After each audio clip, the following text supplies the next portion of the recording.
And they had a completely different response. They had state troopers, snipers on the roofs. They had a very horrible response. I got fired from my job and I was evicted from my housing because I was in university housing. They're losing their lives. They're losing their universities. They're getting killed. There's a genocide. This is not the real fight. The real fight is on the ground.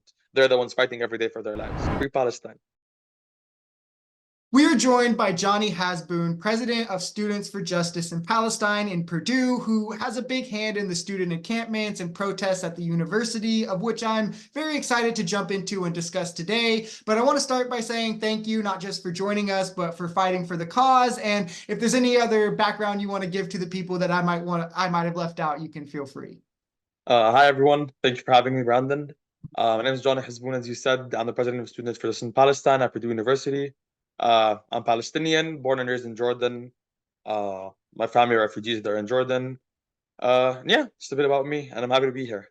And we're happy to have you equally. So I kind of want to start more broad, I guess, in a way, in that I want you to explain the purpose or the goals of these student encampments, because something that I see commonly is people kind of misrepresenting them. They'll say things like, what are they even going to do to stop what's happening? When first off, I mean, protesting a genocide is always a just cause in my eyes, but to my knowledge, it's more about divestment, isn't it? Yeah, I think it's just not just divestment, and I think depending on the university, the goals kind of change. I think really at Purdue, one of our main goals was just a very big educational aspect of it, of like, hey, this is like we're very dedicated to the cause. We're so dedicated, we're gonna stay here 24/7 for you guys to listen to us, for you guys to look at us. And I think that's a big part of the encampment, showing we're very dedicated to a point we're gonna stay here, stand our ground for as much as possible to educate people and just like shed light on the cause. And a big part of that was our goal at Purdue, was just like very busy area, 24/7, just educating people with flyers, with signs, talking to people, discussions, etc. And of course, the main demand for divestment was educating people of how much our universities, which are supposed to be these safe havens of education, these amazing places to educate people, have a very direct hand in the occupation and the genocide of the Palestinian people. And that was a big part of it. The educational aspect, just being here, and just also like we've been protesting, like especially at Purdue and all of these other universities, we've been protesting for like over 10 months. And people, like the normal marches and protests, are just not doing it anymore. People are ignoring them, like, yeah, they're just protests. No, we need to like escalate the level of action, escalate the direct action we're doing, just to have people remember that this is still going on. Like we had people during the campaign like, oh yeah, it's still going on. Yes, it's been 10 months of genocide. And people have forgotten. We just have to escalate the method we're using, basically. Yeah, definitely. And I wanted to know kind of about the response from Purdue, what like the school specifically, like the board, the whatever you'd call, the owners, whatnot. I know that from other universities, there's been pushbacks. I believe like IU has completely locked them down or tried to completely lock them down. So I'm kind of curious what the response has been for your guys on your end. So yeah, we're actually very close to our comrades in IU. We actually started the encampment on the same day, same time, as a show of solidarity. And they had a completely different response. They had state troopers, snipers on the roofs. They had a very horrible response, and all the power to them. We had a very similar pushback, but Purdue's ranked top 10 universities for freedom of speech and all of that, which is not true, but it's just very apparent. So they really care about their image and all of that. So the pushback was very internal and kind of hidden in terms of administrative. For example, I lost my job and was evicted due to the encampment. Yeah, but it's they try and tackle you like through the bureaucratic process of the university, a code of conduct process. Four of us were put through a code of conduct process. We were threatened with getting suspended, getting expelled, losing our visa status. I'm an international student, for example. Uh, just you get like it's very not direct force of like, hey, we're gonna send out what's it called, state troopers and police to arrest all of you. But it's more bureaucratic of like, I got a call from my boss second day of the encampment, which was like, hey, there's a message the high ups want you to know. If you continue, you will get fired. Uh, Not the exact language, but it was basically a threat. Mhm. And they went through with that threat. I got fired from my job and I was evicted from my housing because I was in university housing. So yeah, it was a lot of pushback, I would say, but also at the same time there was a lot of. It was very nice to see how many people showed up for the demonstrations, how many people showed up for the encampment, sat with us, stayed with us. How many people we educated. A big part of what SJP Purdue we try and do is education. Like we know direct action important, we know all of that. We're in Indiana. We can't overturn everything in a day. And all of it's just education, sitting down with people and talking. We had countless conversations, just that's how you radicalize people, I think, just education. And it was very nice to see the growing support on campus, which was nice. Yeah, definitely. I agree that dedication and showing consistency and commitment is a good way to actually mobilize people. The other part I did want to ask, and you kind of touched on it a bit, was the response from like students and faculty. Were there any teachers or anything willing to stand with you guys, or was it kind of maybe the same as the overall arching school response? No, I think it was very nice in terms of especially faculty. As a result of the encampment, we were able to create a faculty for justice in Palestine at Purdue University. So SJP, but a faculty version for that, which was very nice. And every day we had a teach-in with faculty. Each faculty within their area of expertise would show up and just give a talk about it. For example, we had faculty that were very involved in apartheid in South Africa. They would talk about apartheid in Palestine. We had faculty that were about union workers. That was like their specialty. They would come and talk about labor workers for Palestine and the entire labor movement supporting Palestine. So every day for the 14-day encampment, we had a teaching, which was very nice. Especially like student support, a lot of new faces that you'd never seen before. Especially since the entire movement was like it was a national movement, so we gathered a lot of community members too, which was nice. We had people driving up from like Chicago or Indianapolis. Like I was in a Purdue alumni. I saw this happening. I wanted to come and support, and they give us supplies.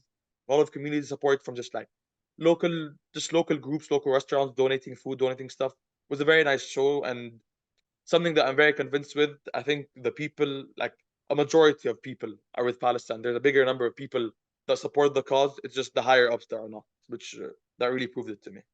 Yeah, a lot of that kind of has to do with the influence, like with the things like the divestment that I'm sure you're fighting against. And for you guys, I'm sure that the fight doesn't stop just at the school. So I was kind of wondering if you could explain maybe some of the other efforts your group's doing, whether it be like local protests, coordinating with the other schools, kind of like you said, like what are these kind of measures like? And have you been getting support in those as well? Yes, definitely. So yeah, a big part of what we do, we like to diversify our approaches.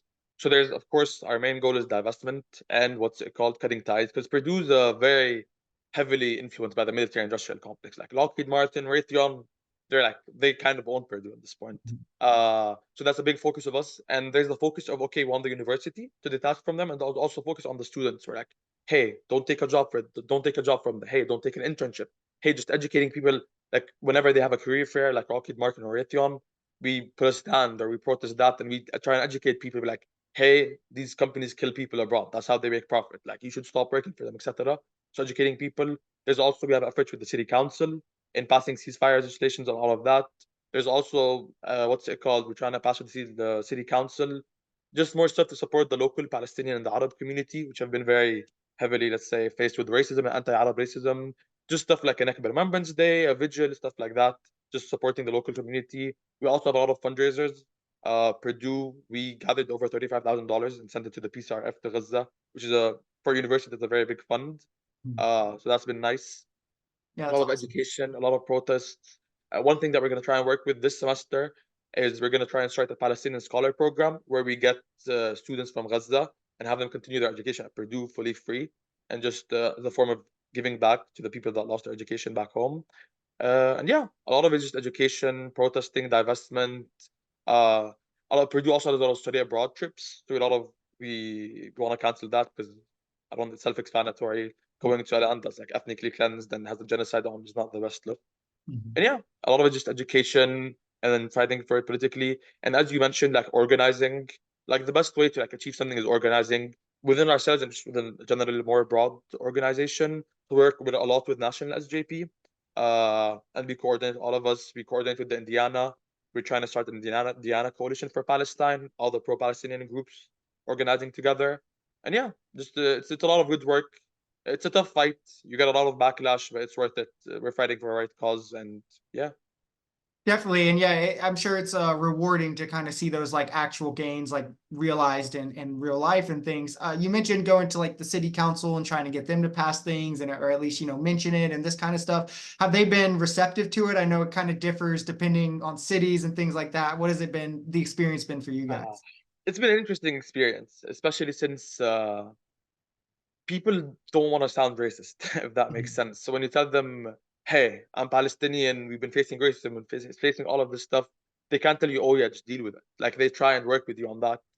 I think they've been more receptive in things that don't look bad politically. For example, like a ceasefire resolution was just shut down, even though we had a huge petition, huge amounts of people showing up. Like we would, like not a lot of people go to city council meeting. We would pack the room 2, 3 times over every time, but they still should shut it down, which is very sad to see. And but on the other hand, they're like, oh, when we come and talk about like, hey, let's do a Nakba Remembrance Day or something that's less political, let's say, they're more welcoming of that, which I think a lot of people have their hearts in a good place. They're just afraid of Zionists spamming their emails or losing funding or losing something like that. It's just a lot of that fear, which I think slowly but surely that fear is getting broken down with enough pressure from us. So, but yeah, it's been interesting to work with the city council, I guess.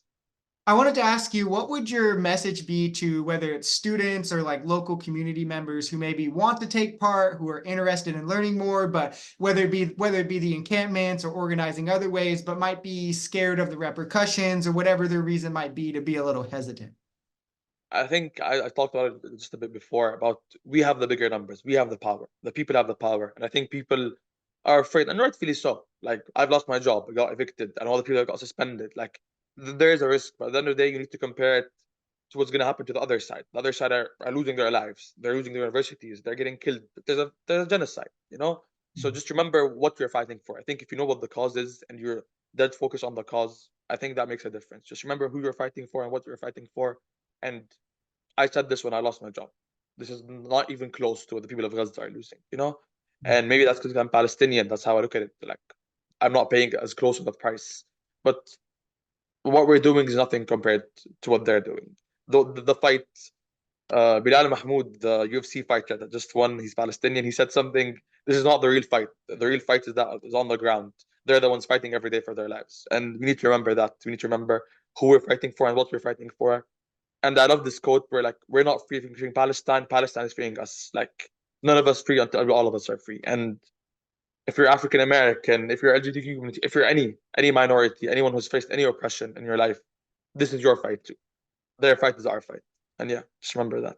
That's something I try to speak to on my channel as well, that a lot of times you have to realize that people who oppress people, it kind of works in cycles, whether it's the Palestinians now, it was LGBTQ just before, you know, it's immigrants another day, and it's oppressors versus oppressed, and you really have to be able to band together to fight that. I did want to kind of zoom out a bit and get your perspective on what you guys are protesting, that being the genocide going on in Gaza. What are your not just thoughts overall of 10 months in, 11 months in, however long it's been, that it's still going on? But recently I know there was like a bombing at a school. They've been bombing a lot of schools. So also just as a younger person yourself, how do these kind of actions make you feel? It's horrible. And to be honest, like sometimes you have survivors get like I'm Palestinian. At any point I could have not ended up in I'm from Bethlehem. I could not have ended up in Jordan. I could have ended up in Gaza as a refugee there. And I could have get bombed. My family could have gone and bombed. Like it's just very sad to see, and like it's also very sad to see the people that try and justify it. Like what the fuck? Like have you are you not seeing the same photos we're seeing? Like are you not seeing like oh but Hamas was hiding? Like no. Like stop with the excuses, stop with the lies. Like it's too much. And like I was talking to this person the other day, and they're telling me like this genocide has changed us. Like the stuff we've seen, the stuff we've been normalized to see, like seeing, like just like Al Fajr massacre, the one you're talking about in a mosque, 100 people were bombed and killed in the same day. There was not one complete body. Like when people are asking, "Oh, I want a body to bury," they would give them 70 kilograms. Of like, this is one body's worth. Like this is not something normal. We're not like we should not be like normalizing. Oh, seeing dead bodies, seeing people getting bombed. We should not normalize this. And if you see this as normal, then you're just not human at this point. Like it is not normal what we're seeing. It's horrible, and I don't know. I just really hope there's a ceasefire soon, because I don't. It's just horrible. It's just horrible, and yeah, and that's the entire reason we're here. That's the entire reason, because it is not normal that this has been going on for 10 months, 11 months now. It doesn't make any sense. Yep, and it seems that another sad thing is in terms of mainstream media, it's more or less kind of fallen out of their cycle and how they cover things, which is why I try to like even more so now cover it. And a lot of another thing, as you said, like they're always saying, oh, well, Hamas was hiding there. I think it's important to note a lot of the times their claims aren't really backed up once the evidence comes out. I know with Al Shifa Hospital, once the evidence and reporting came out, there was no Hamas there. With the school specifically, they said there was 19 Hamas operatives that were killed in the attack, and then it came out that a lot of the names they listed were killed on different days and different places. So it's just their common excuse to go to. I did have one more question I wanted to ask you about what would your message, not just I guess your message, but the entire, Students for Justice Palestine, or even you specifically, however you want to tackle it, what would your message be to the U.S. government, those still defending Israel, of what needs to happen moving forward to kind of finally realize the state of peace and then hopefully also statehood for the Palestinian people? I'm glad you mentioned that, just because one thing that I see a lot lately, especially with Kamala being the new presidential nominee, is people have forgotten the entire Kamala and Biden presidency and what they've done to the Palestinian people, how much they've supported this genocide. The past 9 months, or sorry, 10 months have been there working. They have allowed this. Joe Biden can stop this in a phone call. And for anyone that says, no, they've tried, no, no. If they actually wanted a ceasefire, if they actually wanted a lasting, peaceful solution, they could have done that. They could have cut their arms. Netanyahu himself has come up and said, we could not have done this without the US. We could not do this without the US weapons. If they wanted to stop this, they could. And I hate it when people are like, oh, it's different. It's not this. It's another country. It's not related to us. We shouldn't care. No, no. This is the US and the Israeli genocide of Palestinian people. Everything Israel is doing is because the US is allowing it. It's because the US is funding it and giving them weapons to do it. So no. And I also hate where like APAC has a huge role in the American elections. We just seen Jamal Bowman in New York and the other congresswoman, yeah, Cory Bush, exactly. They have both millions, millions. Like they're buying your elections, they're buying your vote. And Cory Bush had this quote where our elections are not for sale. That should be true.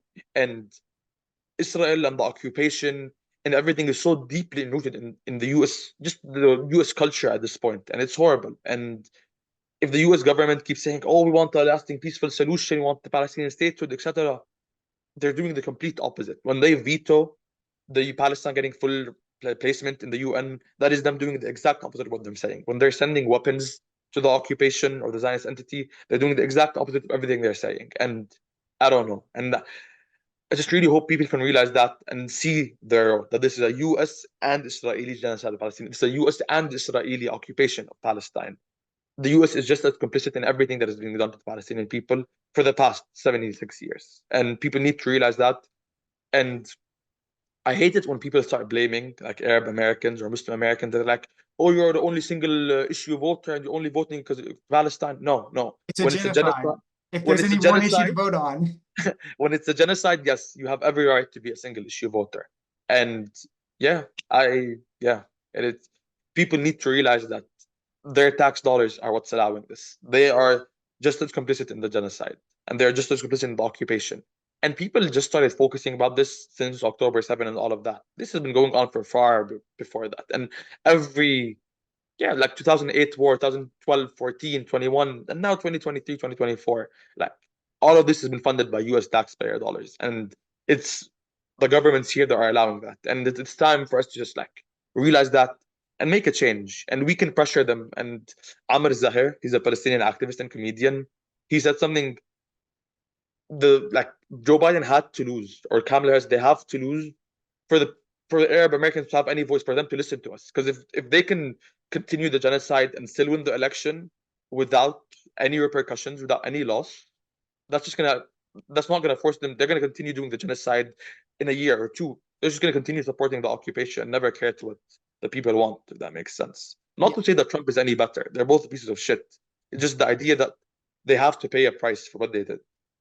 Yeah, and like you said, a lot of people try to view it in a vacuum, like October, like before October 7th, there was sunshine and rainbows, and I've interviewed different historians and things on the channel, and 2021, I believe, was before October 7th, and 2021 was the deadliest year in Palestine, and then 2022 was deadlier than that, and then 2023 obviously more so than that, and now 2024. So it's just been like a 4-year, 5-year thing, and even before then, I mean, there was like the March of Return in 2018, Protective Edge, these things. It's been a constant trend and cycle of oppression and domination from Israel onto Gaza. And like you spoke to about like the Democrats and Biden, it is kind of sad to see that Biden can set all these red lines. He'll say, if they go into Rafah, that's it. And then Rafah's bombed. And they're like, well, it's not really my red line, and it's just further pushing it back. I think he is even more so than Kamala, but still, I mean, Kamala hasn't really shown any reason to think she'd be different, but Biden is like so ideologically driven. I don't think anything at all could move him on this issue. Definitely.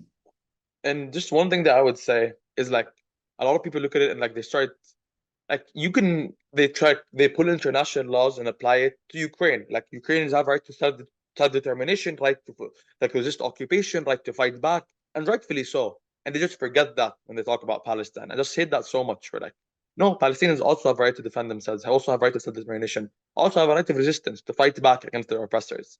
And I don't know. It's just, and also like one thing, people like to look at the West Bank and Gaza as separate entities. And no, Palestinians don't look at it like that. The Arab don't look at it like that. Like, no, the West Bank and Palestine and Gaza are the same thing. And the Palestinians in Israel proper, or the 1948 occupied lands, they're all the one people. They're all the same. So when Jerusalem is getting occupied and they're invading Al-Aqsa Mosque and all of that, Gaza is going to fight back. When West Bank has settlements, Gaza is going to fight back. When Gaza is going through a genocide, the West Bank is going to fight back.